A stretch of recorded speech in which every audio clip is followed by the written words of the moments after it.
নমস্কার বন্ধুরা, আজ আবারও আপনাদের সাথে দুপুরের লাঞ্চ থালি শেয়ার করতে চলে এলাম। থাকছে গরম ভাত, ঘি, পাতিলেবু, পোস্ত ছড়ানো আলু ভাজা, কালো জিরে ফোড়ন দিয়ে থোড় ভাজা, রয়েছে বেগুন ভাজা, সোনামুগ ডাল, পুঁই শাকের তরকারি,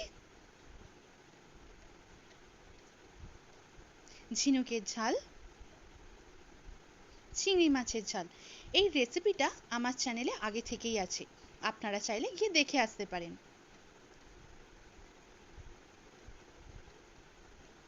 শেষে খাবার জন্য রয়েছে আমের চাটনি, সাথে পাঁপড় আর পায়েস। তো কেমন লাগলো আজকের দুপুরের লাঞ্চ থালি জানাবেন। ধন্যবাদ।